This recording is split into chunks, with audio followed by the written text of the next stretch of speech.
बात बताइए, अभी हमारे साथ कुछ दिनों पहले राशिद आए थे। राशिद आप नहीं जानते होंगे, इक्विटी में ट्रेड करते हैं वो अच्छा। और स्विंग ट्रेडिंग करते हैं। जी, जी।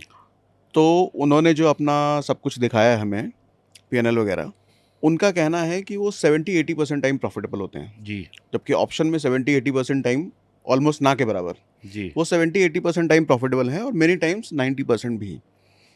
तो क्या ऐसा है कि इक्विटी में ट्रेड करना, वो भी स्विंग ट्रेड करना, ऑप्शन से कहीं ज़्यादा बेहतर है? बिल्कुल बेहतर है। कैसे? अब इसका मैं उदाहरण लेता हूँ। हुँ, मैंने स्विंग ट्रेड करा। देखिए, अब इसमें क्या है, पहले तो आप ये समझें ऑप्शन और इक्विटी या ऑप्शन और फ्यूचर में क्या फ़र्क है। हुँ, ऑप्शन है बिल्कुल तलवार की धार पे बिल्कुल पैर रख के चल रहे हैं हम। हुँ, ज़रा-सी गलती हुई नहीं कि कट के नीचे हम नहीं गिरना है, तलवार वहीं खड़ी रहेगी। ऑप्शन वो है। अगर अब मैं रिलायंस का उदाहरण ले लेता हूँ। मेरे को रिलायंस 3000 से लग रहा है कि ये 3200 जा सकता है, तो मैं स्विंग ट्रेड लूँगा रिलायंस में। हुँ, हुँ, लेकिन मेरा एसएल कितना होगा, ₹50। ठीक है। या अगर 1:4 का मैं वो लेके चल रहा हूँ रिस्क रिवार्ड रेशियो, यानी कि मैं ₹200 कमाऊंगा तो ₹50 में लॉस भी देने के लिए तैयार हूँ। हुँ, हुँ, अब अगर मैं उतना लॉस लेने के लिए तैयार हूँ तो इसको बोलेंगे रिस्क टू रिवॉर्ड रेशियो 1:4। यानी कि एक पार्ट में रिस्क लूंगा, 4 पार्ट में प्रॉफिट लूंगा। हुँ, ठीक है। अब मैंने आज उसको बाय कर लिया रिलायंस को। अब अगर वो 20-30 रुपए नीचे आएगा तो मैं बैठा हूं, मेरे को कोई टेंशन नहीं है जब तक कि वो मेरे एसएल के नज़दीक नहीं आएगा। अब इसमें भी बहुत सारी प्रोबेबिलिटी हैं जो कि राशिद जी शायद करते हों, या अगर मैं हुँ, हूँगा तो मैं क्या करूँगा।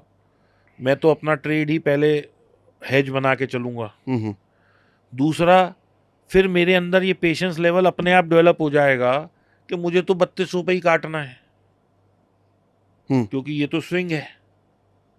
ठीक है हुँ, ना। अभी ऑप्शन में क्या है, क्यों लोग लॉस में हैं, क्योंकि 90% ऑप्शन में लोग बायर्स हैं। छोटे छोटे ट्रेडर्स जो हैं वो बायर्स हैं। अभी बाय क्या होती है कि एक ऑप्शन है वो 400 रुपये की चल रही है, हुँ, वो सुबह से चली 550 पे आई, लेकिन उसमें फिर वो थीटा डे के हुआ वो 100 रुपये गिर गई, लोग मर गए। हुँ।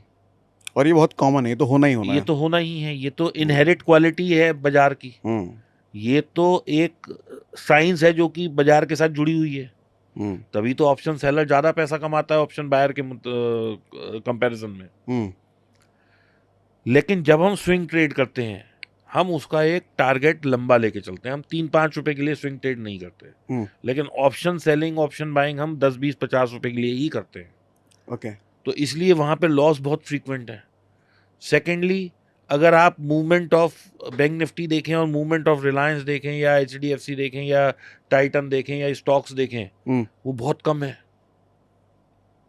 हुँ, रिलायंस पूरे दिन में मुश्किल से 20-30 रुपए मूव करता है, बहुत कोई अच्छा विरला दिन हो तो 50 रुपए, अदरवाइज 10 रुपए के बीच में ही घूमता रहता है। लेकिन बैंक निफ्टी तो प्लस और माइनस में अगर आप हिसाब लगाएं तो 500 पॉइंट तो उसका एटीआर है। Hmm, ATR is average, trading range? Average trading range. Hmm, okay. तो कितने पॉइंट की रेंज है वो 500, अगर आप उसमें एक ट्रेडिंग व्यू में जाके इंडिकेटर लगा लेंगे, हुँ, हुँ। एटीआर या जीरो धा पे भी अवेलेबल है वो इंडिकेटर, आप लगाइए, देखिए एटीआर उसकी 500-600 पॉइंट की है। तो अगर सच में इक्विटी में ट्रेडिंग करना ज़्यादा बेनिफिशियल है, तो आप भी तो ऑप्शन ट्रेडर हो, मैं भी ऑप्शन ट्रेडर हूँ। ऐसा क्यों? आप इक्विटी में नहीं करते? मैं इक्विटी नहीं करता, क्यों? क्योंकि मुझे पैसा चाहिए हर महीने। हुँ, रिलायंस मैंने आज ले लिया, हुँ, हो सकता है वो 10% बढ़ने में 3 महीने लगा दे, 6 महीने लगा दे।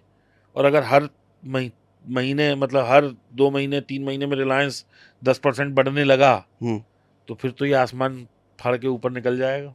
हुँ, स्टॉक पूरे साल में 10% की रिटर्न देता है, हुँ, लेकिन हमें जो मूवमेंट मिलती है वो निफ्टी में और बैंक निफ्टी में ज़्यादा मिलती है। हम लोग इसलिए इसमें प्ले करते हैं क्योंकि ओके। हमें वॉलेटिलिटी चाहिए। हुँ। ऑप्शन ट्रेडर को हमेशा वॉलेटिलिटी चाहिए।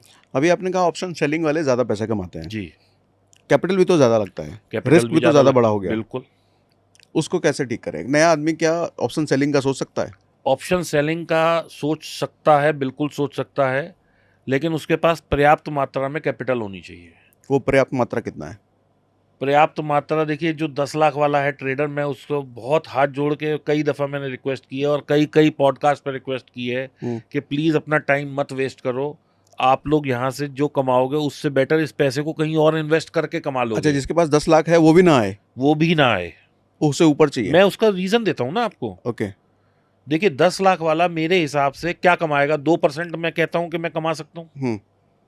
तो 2% बिल्कुल एग्जैक्ट तो नहीं कमाते, 18-19% की रिटर्न आती है। तो 10 लाख वाला अगर 18-19% या मैं कहता हूँ 20% भी उसने कमा लिया तो 2 लाख कमाए, यानी कितना, 20,000 रुपये महीना, राइट। तो उसने अपनी अपॉर्चुनिटी कॉस्ट जो है वो 20,000 रुपये महीना कर ली। यहाँ तक हम क्लियर है। तो 10 लाख वाला आदमी कितना कमाएगा भाई, 2% भी अगर वो कमाए तो पूरे साल के 2,40,000 होते हैं। 20 लाख मतलब 2,40,000, हम मान लेते हैं कि उसने 2 लाख के करीब कमाए, तो 20,000 रुपये उसने अपनी वर्थ कर ली। 2% अगर वो एग्जैक्ट कमाएगा तो, लेकिन 2% कमाना इतना आसान नहीं है, 1.5 पे ही आके सिमट जाती है अगर वो प्रॉफिटेबल ट्रेडर है थ्रू आउट। तो कितना कमाया उसने, 20,000 के आसपास कमाया, 18,000 कमाया, राइट। तो अगर उसने 20% कमाया तो इससे बेटर ये नहीं होगा कि हम 13-14% पे किसी म्यूचुअल फंड में डाल दें उस पैसे को। तो हमारा लॉस कितना है, कुल 6% पूरे साल में, यानी कि आधा % इन ए मंथ।